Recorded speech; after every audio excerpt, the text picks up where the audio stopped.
Donc on va prendre Ésaïe, chapitre 1er toujours, et on va relire du premier verset du chapitre 1er jusqu'au verset 9 de Ésaïe.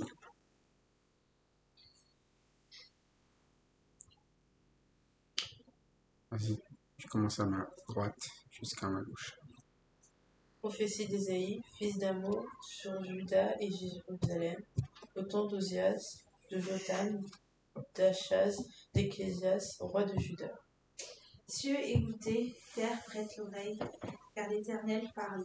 J'ai nourri et élevé des enfants, et se sont révoltés contre moi.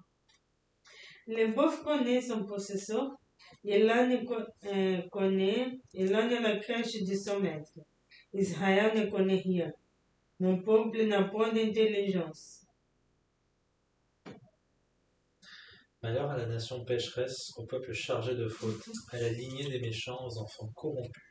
Ils ont abandonné l'Éternel, ils ont méprisé le Saint d'Israël, ils ont fait volte-face. À quoi bon vous frapper encore, vous multipliez vos révoltes? La tête entière est malade et tout le cœur est souffrant. De la plante du pied jusqu'à la tête, rien n'est en bon état. Ce ne sont que blessures, contusions et plaies vives, qui n'ont été ni pansées, ni bandées, ni adoucies par l'huile. Votre pays est dévasté, vos villes sont consumées par le feu, les étrangers dévorent vos campagnes sous vos yeux, ils ravagent et détruisent comme des barbares. La fille de Sion est restée comme cabane dans une vigne, comme une hutte dans un champ de concombre, comme une ville épargnée. Je ne peux voir les crimes, c'est ça? Verset 9. Verset 9? Ok. C'est l'Éternel des armées, comme une ville épargnée, c'est l'Éternel des armées, nous y conservons un faible reste. Nous serions comme Sodome, nous rassemblerions comme à Gomorrhe. Ok. Donc on est toujours dans ce livre du prophète Ésaïe, où le prophète Ésaïe, justement, appelle à l'écoute, prêter l'oreille quand l'Éternel parle.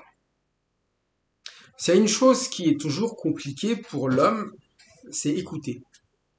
Mais surtout bien écouter. Le souci, souvent, c'est que nous écoutons, mais parfois on peut écouter à moitié les choses. Ou on peut écouter les choses qui ne sont pas de ce que l'Éternel dit, mais on entend d'autres bruits, donc notre attention est portée sur autre chose. Mais il dit quand même, quand l'Éternel parle, cieux écoutez, terre prête l'oreille. C'est-à-dire qu'à un moment donné, ton oreille, elle n'est plus à toi, et tu la passes pour qu'elle soit à l'écoute entièrement de cette parole. C'est là où il fallait prendre le temps de bien comprendre ce que l'Éternel veut te dire. Comprendre la situation. Et c'est pour ça que Ésaïe parle. C'est parce qu'à un moment donné, il y a une situation où parfois, quand on n'écoute pas, eh bien, on se retrouve toujours dans les mêmes problèmes. Parfois, c'est un peu comme ça. Hein. Vous dites, eh bien, à un enfant, est-ce que tu peux aller me chercher mon sac qui se trouve sur la table? Et puis, il part. Et puis, mais il est où? Tu as regardé où? J'ai regardé partout, mais je trouve pas. Mais tu as regardé sur la table? Et il dit, ah, pourquoi il fallait regarder la table? Mais il fallait, regarde, prends mon sac qui est sur la table. Mais parfois, si on n'écoute que la moitié, on cherche quelque chose, on ne le trouve pas alors que c'était déjà dit. Où le trouver? Mais quand l'Éternel parle, c'est pareil. Parfois, il nous dit des choses. Il nous parle d'un salut, et nous cherchons parfois le salut, mais nous n'écoutons pas où il se trouve. Nous parlons, bien, d'obéir à Dieu, mais nous n'écoutons pas là où il faut écouter. Et quand même, en Israël, il y a un lieu où le nom de l'Éternel est censé résider. Quel est le lieu qu'il a choisi? Qui s'appelle Jérusalem. Et quand Israël s'est détourné de Jérusalem, vous prenez simple, hein, l'histoire d'Israël, quand il y a eu le schisme, Israël avait un problème, il était toujours tourné vers les... oui, puisqu'ils ont délaissé Jérusalem, il ne reste plus que des idoles. Mais parfois c'est ça, on dit, mais je vais quand même adorer, hein. Je vais me créer des lieux, des hauts lieux, Mais l'Éternel a dit que le lieu où il fait résider son nom, c'est... Alors si tu cherches ailleurs, ça marche pas. Mais pourtant, même parfois, Judas, qui est là où se trouve Jérusalem, au lieu de laisser et d'amener les gens au temple, ben, qu'est-ce qu'il a fait à Akaz? Il a fait même quoi du temple? Il l'a fermé. Il l'a fermé. Il a vendu ce qu'il y a, enfin il a vendu, il a donné ce qu'il y a dedans, et il a fermé complètement le temple. C'est Ézéchias qui a dû réouvrir le temple. Donc pendant tout le règne, eh bien, d'Akaz, au final, personne n'a pu quoi? Recevoir ce que l'Éternel voulait leur donner. Mais déjà, Osias même, vous vous souvenez, dès le début, un père, lui qui avait suivi tout le temps l'Éternel et qui le recherchait, et il le recherchait en étant à l'écoute du prophète Zacharie, quand Zacharie est mort, bah du coup, il ne cherche plus là. Pourtant, il y avait d'autres prophètes. On l'a vu, de cette période-là, il y avait d'autres prophètes. Il y avait Amos, il y avait Osée, il y a Ésaïe là, il y a d'autres. Mais parfois, c'est un peu cela. Nous sommes des personnes qui ne prêtons pas l'oreille, nous écoutons à moitié.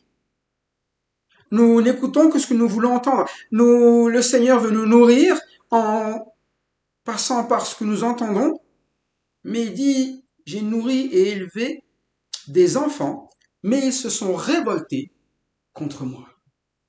Et souvent, quand on parle de révolte contre l'Éternel, on se dit, j'ai fait du tort à l'Éternel, et c'est vrai. Mais dans le passage qu'on lit, l'Éternel va surtout dire que nous faisons du tort à nous-mêmes.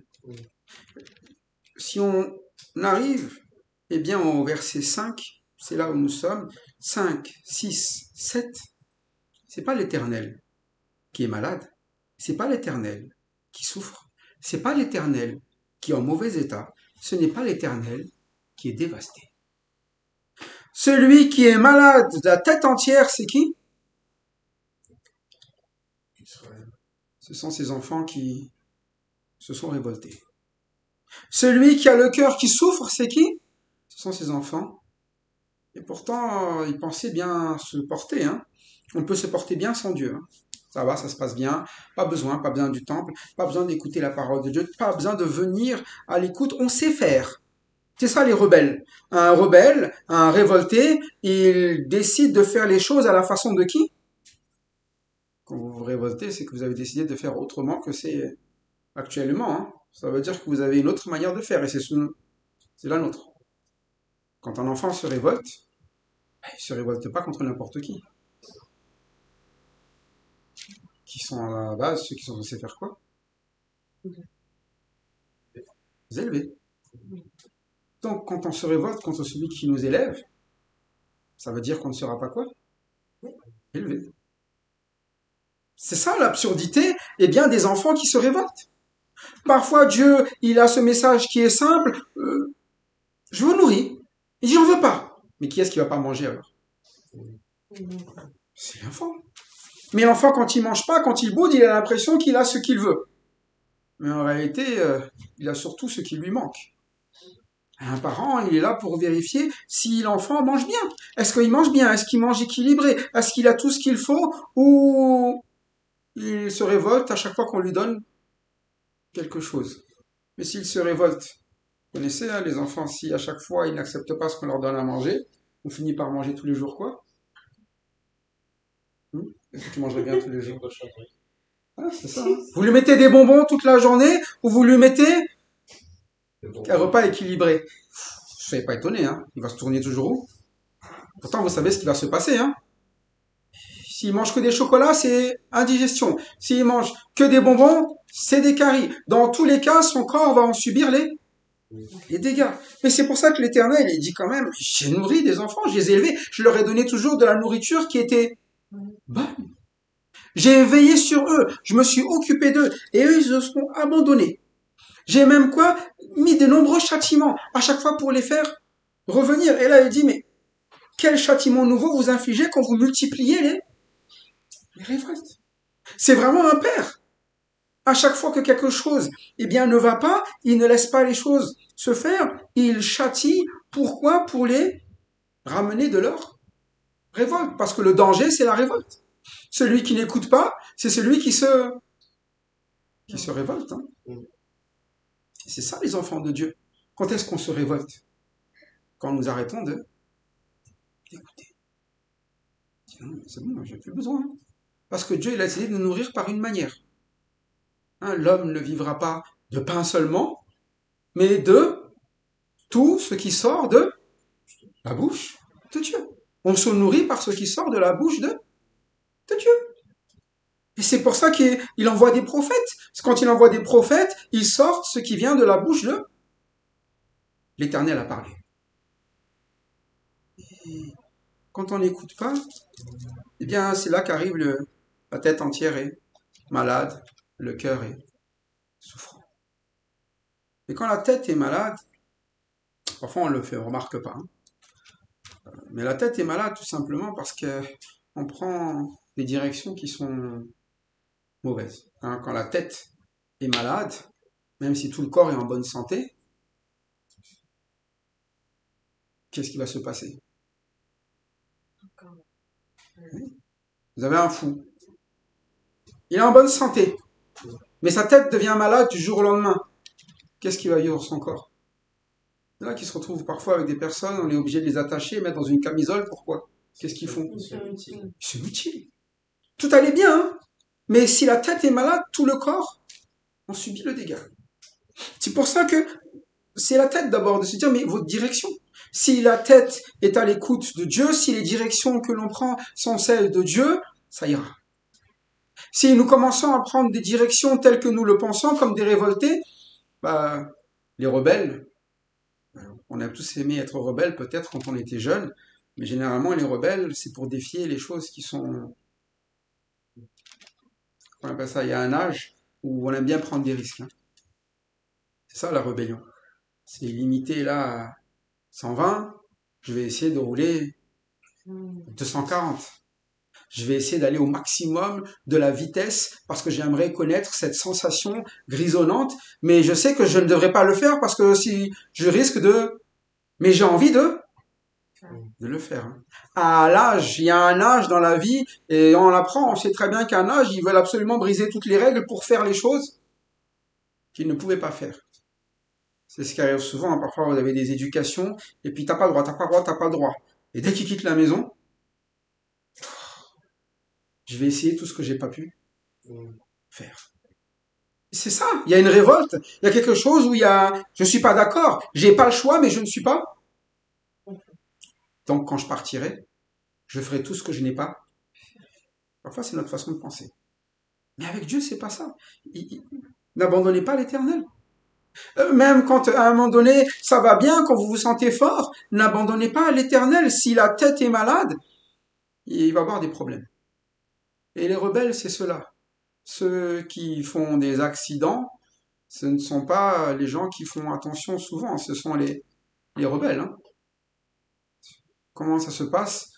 Eh bien, quand on fait le fou, là, au volant, ou quand on commence à essayer de ne pas faire les choses comme, eh bien, il nous est défini dans des cadres, on finit par se faire mal.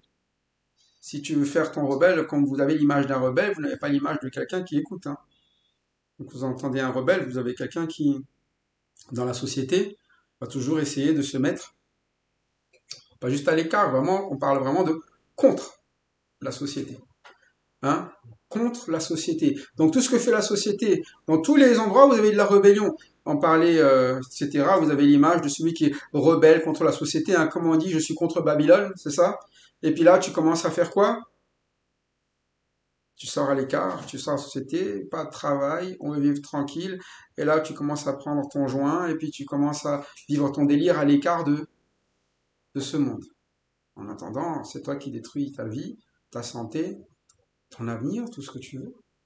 Et puis, tu as le côté rebelle aussi, à un moment donné où tu as envie de traîner avec des personnes qui, justement, sont des personnes qui n'écoutent jamais, qui ne suivent pas, mais tu finis par des moments où tu finis par voler, tu finis à des moments où tu finis par montrer que tu es les meilleurs en faisant des bêtises, les pires et toujours les pires. Mais c'est comme ça. Mais à la fin, qui souffre? À la fin, qui se fait mal? À la fin, qui va pleurer de la situation qu'il va vivre quelques années après. C'est pour ça que quand la tête entière est malade, tout le cœur et souffrant. Il n'y a même plus à un moment donné de place pour quelque chose de bon. C'est pour ça que ça va ensemble, mais le cœur, c'est ce qui nous touche. Vous savez, c'est là où on est conscient qu'on souffre. Quand on a un problème dans la tête, les fous ne sont pas conscients qu'ils sont fous. Hein. Par contre, quand ça arrive là, ils souffrent réellement. Il y a des douleurs, de la solitude, de l'écart. C'est pour ça que quand ils se scarifient, c'est des moments où ils s'en veulent contre eux-mêmes. Hein. Ils ne veulent plus vivre leur vie. Ça part loin.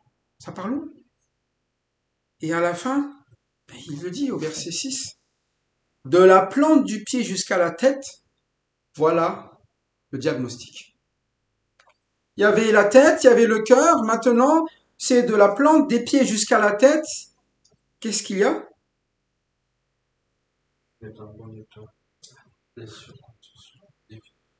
Rien n'est en bon état. Au début, pourtant, c'était pas ça hein, que chacun pensait. Tout le monde pensait que tu tirais bien. Quand on prend Osias, ça va. Qu'est-ce que c'est que de juste offrir un sacrifice à la place des sacrificateurs? Bon, Dieu, il a quand même fait comprendre que c'est un problème. Un châtiment, c'était quoi? Il a eu la lèpre. Jusqu'à sa mort. Donc, physiquement, il n'était pas en bon état. On n'a pas vu qu'il s'est repenti. Hein. Arrivé après, il y a Jotam. Jotam, il n'a rien fait de mal après tout, et il n'a pas fait comme son père. Mais à un moment donné, il devait quand même être roi, et le peuple était en train de se corrompre. Il n'en a plus rien fait. Il a pensé à lui de ne pas faire les choses, mais il ne s'est pas occupé de la suite. Mais du coup, son fils est devenu un quoi? On n'a jamais vu un roi pareil. Hein. Pourtant, ce sont des enfants, on dirait aujourd'hui des enfants de chrétiens, et d'un seul coup, comment ça se fait qu'ils arrivent à avoir un enfant qui est complètement, qui a même fermé le temple? C'est parce qu'à un moment donné, il leur a montré quand même qu'il ne s'est pas occupé de ce qu'il avait à faire, il était roi. Qui doit veiller sur le peuple? C'est le roi. Hein. Si le peuple se corrompt, la responsabilité est chez qui? C'est pour ça que tu es roi. Quand tu es roi, c'est pour veiller sur le peuple. Il voulait un roi, et le roi doit faire cela. Et c'est pour ça le problème de Jotam, mais étant malgré tout cela, il y a eu un dégât tel qu'il n'y avait plus rien de bon dans tout le pays. Vous voyez des petits détails de notre vie où on se dit c'est pas grave, mais c'est ça quand on n'écoute pas tout. On t'a dit, c'est pas parce que tu as suivi le Seigneur jusque-là, et tu dis c'est bon, j'ai déjà assez suivi, maintenant je fais comme je veux. C'est pas non plus j'ai pas fait comme mon père, donc ça suffit largement. Non, la parole de l'Éternel, elle est à suivre de bout en bout. Sinon, il y a toujours une conséquence. Peut-être pas direct nous, mais là, c'est de la plante du pied jusqu'à la tête, rien n'est en bon état. À un moment donné, c'était le cas d'Israël et de Juda, et surtout de Juda. C'est pour ça que Ésaïe, c'est vraiment un prophète pour Juda déjà. Pourquoi Juda? D'abord. Pourquoi, quand il parle d'abord de Juda et Jérusalem, au temps d'Ozias, de Jotam, d'Akaz, d'Ézéchias, roi de Juda. Pourquoi il précise l'époque de ceux-là? Pourquoi il ne précise pas les rois d'Israël? Est-ce que vous connaissez le problème du schisme? Puis Roboam, ils sont séparés. Mais bon, il n'y a pas que Roboam. Hein. Il y a un quand même. Hein? Oui, il y a Salomon avant. Il y a Jéroboam aussi. Il y a Jéroboam. Jéroboam, à la base, il est serviteur de... Mais il a quand même fait un mauvais coup. Hein. Mauvais coup aussi. La lignée royale, elle est où? La maison de David. Donc, à la base, Israël dépendait de Juda. C'est Juda qui a eu la promesse, et c'est là que devait être le règne. Israël a quitté le règne, a quitté le temple, ils ont tout quitté. Mais quand même, c'est la responsabilité de ceux qui ont la lignée royale, de Roboam. C'est lui qui a délaissé aussi Israël. Il y a les deux. Mais c'est pour ça que le message s'adresse d'abord là où le problème a commencé, celui qui était responsable. Le responsable, c'est Juda et Jérusalem. Mais à cause des actions de Juda et Jérusalem, rien ne va plus de la plante des pieds jusqu'à la tête. C'est pour ça que le message est d'abord à eux. Et dites-vous toujours, hein, les premiers qui doivent écouter, c'est ceux qui ont les responsabilités. C'est les premiers. Parce que c'est eux qui doivent veiller sur les autres. C'est pour ça que si un prophète n'écoute pas, c'est encore pire. Quand le prophète n'écoute pas, il n'y a même plus de quoi? Il n'y a plus de message alors. Il n'y a plus de message. C'est pour ça qu'à un moment donné, à chaque fois qu'on a une responsabilité, si on ne le fait pas, c'est ne pas aimer ce sur lequel nous devions veiller. Judas devait veiller sur Israël. Et Israël, eh bien, devait être la lumière des nations. C'est toujours ça. Hein. Et Isaïe devait aller. Et parfois, on comprend pourquoi elle n'avait pas envie d'aller. Quand vous devez avoir Akaz, qui est la personne que vous devez parler, Akaz, on voit bien son comportement, vous avez envie de dire quoi? Alors lui, j'ai déjà dit, c'est bon. Mais c'est pour ça que quand il a été appelé, ça a vraiment un sens quand l'Éternel lui dit, ils ne t'écouteront pas. Hein. Il y avait vraiment un sens. Parce que ce sont des quoi? Des rebelles. Des révoltés. Mais il n'empêche que toi, tu as une responsabilité de toujours amener le message. Et s'ils t'écoutent, tant mieux pour eux. S'ils ne t'écoutent pas, ben, qui va être blessé de la plante jusqu'à la tête, c'est eux. Mais après, il n'y a que des quoi? Des blessures, des contusions, des plaies vives, ni pensées, ni bandées, ni adoucies par l'huile. Vous avez déjà eu ce genre de douleur, hein? Une douleur à vif. Qu'est-ce qui se passe quand la douleur elle est à vif? Tu mets n'importe quoi qui touche ça, dans quel état tu te trouves? Enfin, tu souffres. Hein. Et t'es énervé, hein, tu supportes pas. Hein. Et c'est un peu cela. Et ils finissent par avoir des réactions qui sont totalement impulsives, qui ne sont plus à réfléchir, à chercher Dieu. Même, il y a nos réactions, c'est selon nos blessures. Quand vous avez quelqu'un qui est blessé, tout ce que vous faites devient blessant. C'est ce qu'on appelle, parfois vous avez des personnes, on dit, qui sont susceptibles. Quelqu'un est susceptible parce que même quelque chose que vous dites qui n'était pas censé être méchant, il finit par le prendre comme quelque chose de...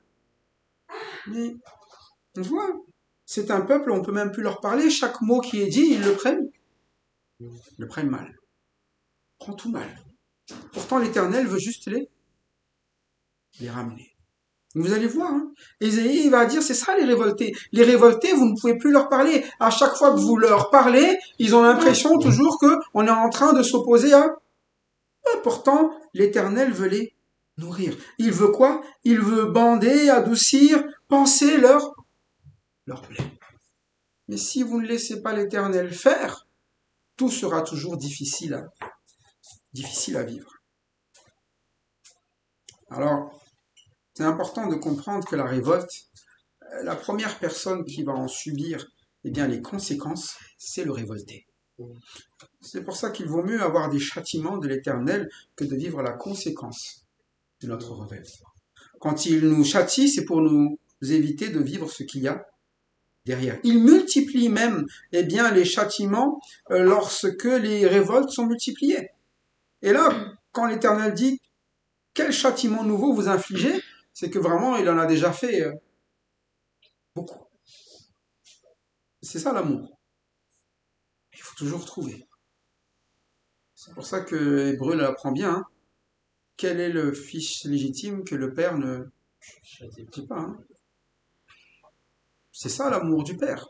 Il ne peut pas laisser son enfant finir dans cet état-là. Si c'est ça, souvent les enfants ne comprennent pas ça, mais nous, en tant que parents, on ne regarde pas la situation présente, on regarde la présente et l'avenir. On sait que s'il fait ça maintenant, voilà ce qui va arriver. S'il ne fait pas ça maintenant, il ne sait pas ce qui va arriver. Mais l'enfant ne le sait pas. L'enfant, tout ce qu'il sait, c'est qu'aujourd'hui, il n'a pas ce qu'il voulait. C'est juste ce qu'il sait, lui. Hein. Mais j'ai pas ça.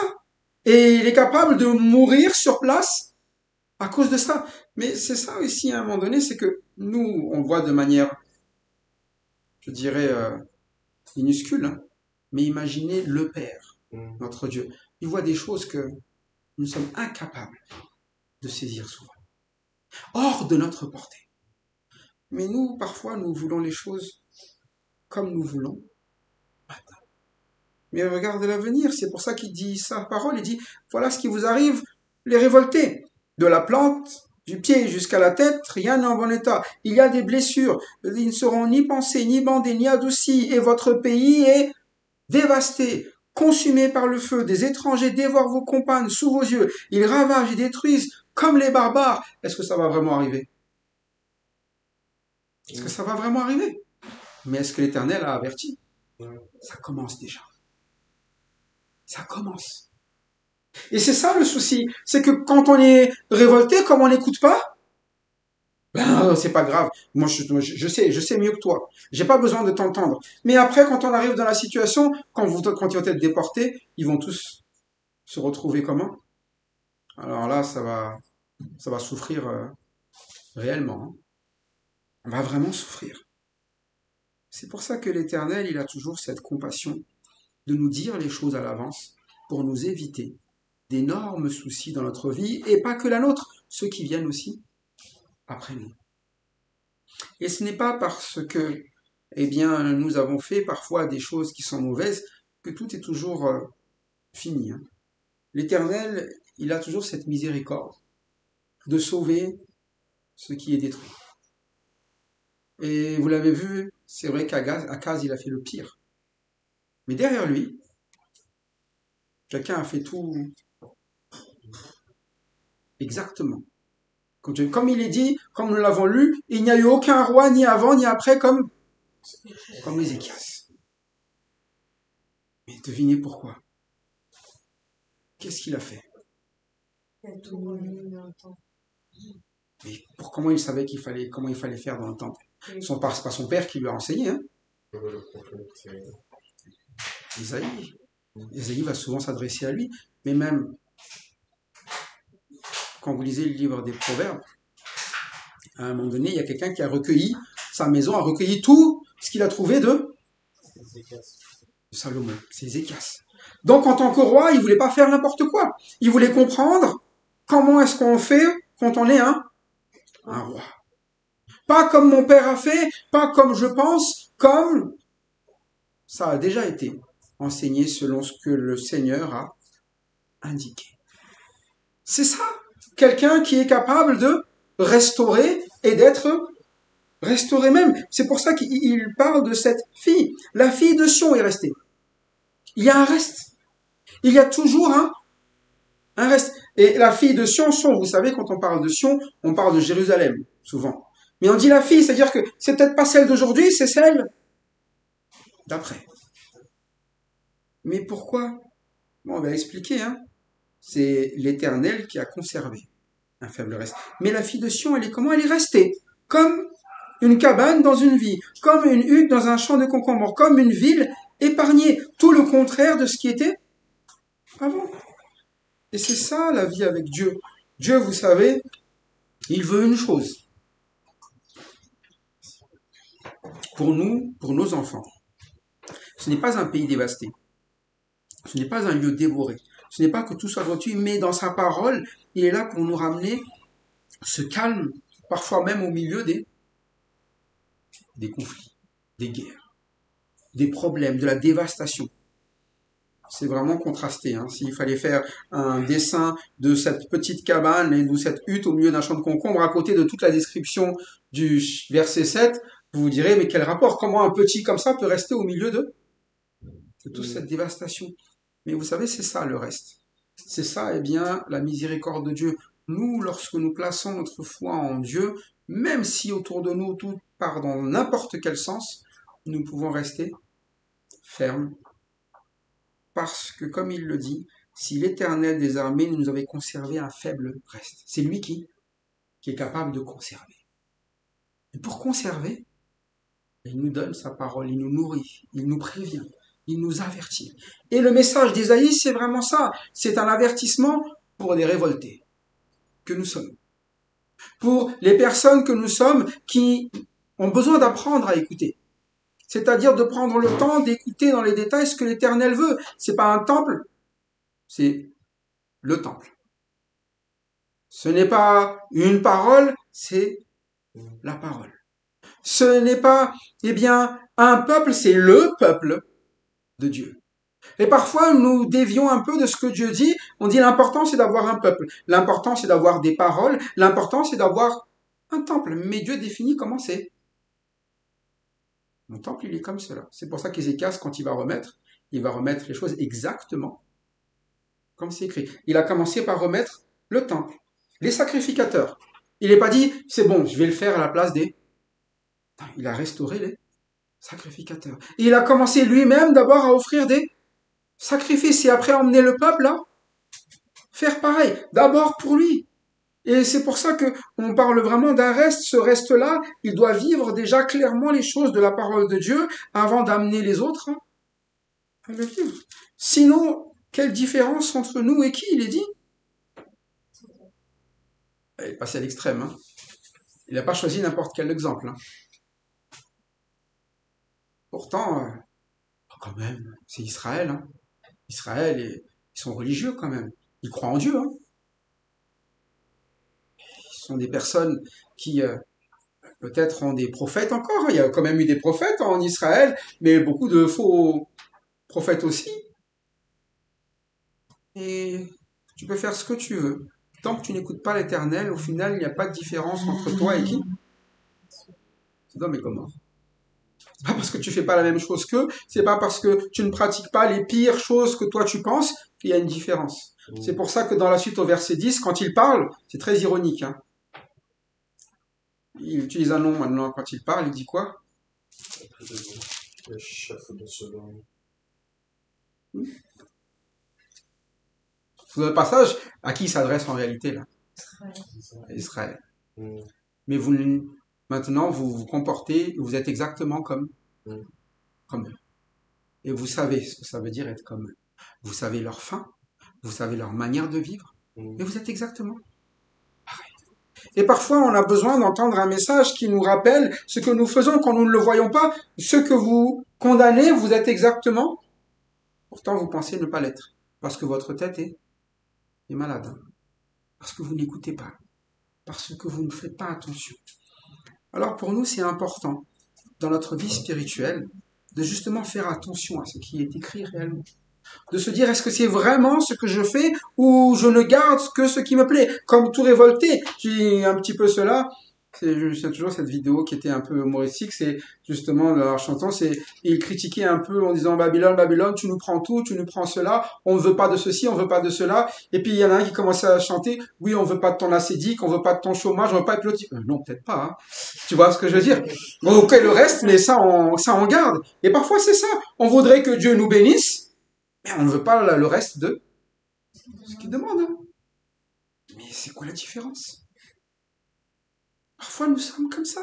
Et c'est pour ça que c'est un avertissement pour nous aussi, de regarder dans notre situation, est-ce que nous sommes prêts à être des enfants nourris, élevés, qui n'abandonnent pas l'Éternel, qui ne méprisent pas celui qui lui met, on va dire, la cuillère à la bouche, ou on va être de ceux qui disent, mais moi, je n'aime pas, je mange ce que je veux. Ça, j'aime pas, ça, je prends pas.